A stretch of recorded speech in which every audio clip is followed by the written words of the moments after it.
ابو داؤد کی صحیح حدیث آتی ہے کہ ایک دفعہ رسول اکرم صلی اللہ علیہ وسلم آپ نماز پڑھا رہے تھے. اس زمانے میں چونکہ مسجد نبوی میں ریت ہوتی تھی نا، سینڈ، تو کبھی جوتوں سمیت نماز پڑھی جاتی تھی.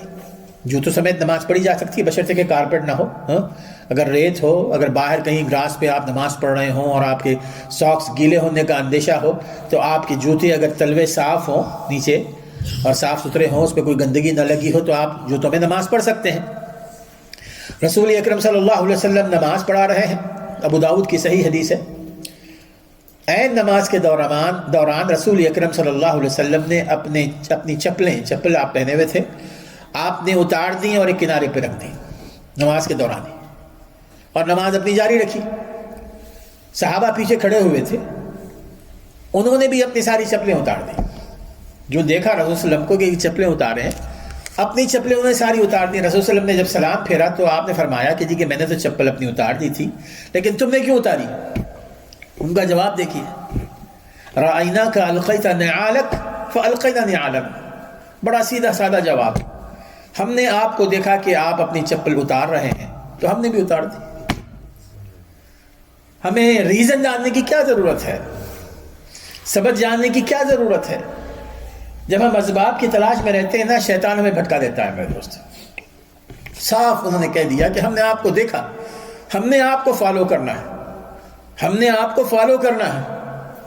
تو ہم نے آپ کو فالو کیا. جب رسول اکرم صلی اللہ علیہ وسلم نے فرمایا کہ حالت نماز میں حضرت جبریل علیہ السلام تشریف لائے تھے اور انہوں نے آ کر یہ کہا مجھے کہ میرے چپل کے نیچے گندگی لگی ہوئی ہے، چپل کے نیچے گندگی لگی ہوئی ہے، تو اس لیے میں نے چپل اتار دی تھی.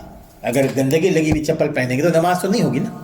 اس سے دو مسئلے جب معلوم ہوتے ہیں. دیکھیے، ایسے ہی ضمنی طور پر میں کہہ رہا ہوں، یہ بھی عام طور پہ لوگ مختلف ہی مسئلہ کہتے ہیں کہ رسول اکرم صلی اللہ علیہ وسلم کو یہ علم نہیں تھا کہ آپ کے پیر میں، آپ کے جوتے میں گندگی لگی ہوئی.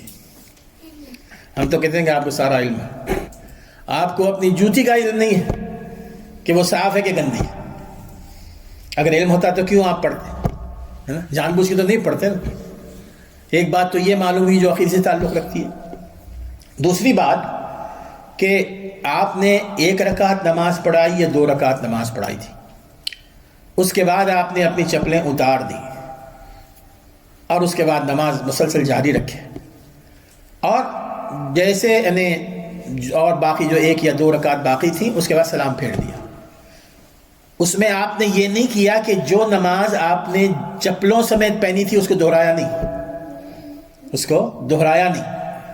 اس سے معلوم کیا ہوتا ہے کہ اگر آپ کے کپڑے پر کہیں بھی کوئی گندگی لگی ہو اور آپ کو معلوم نہ ہو، پتہ نہ ہو، آپ کی نماز ہو جاتی ہے.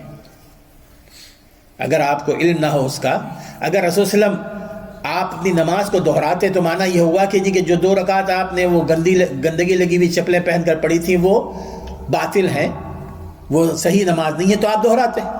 لیکن آپ نے دہرائی نہیں ہے. عمر بن خطاب رضی اللہ عنہ کی بھی یہی رائے ہے کہ اگر آپ کے کپڑے پر ہوتا ہے نا کبھی کبھار ہم سے کہ ہم جلد بازی میں کبھی جلدی نماز پڑھ لیتے ہیں، بعد میں دیکھتے ہیں کہ جی کہ کپڑے پر یہ کوئی لگا ہوا ہے دھبا، خون کا دھبا لگا ہوا یا کوئی اور چیز ہے، تو اس میں ہمیں پریشان ہونے کی ضرورت نہیں ہے.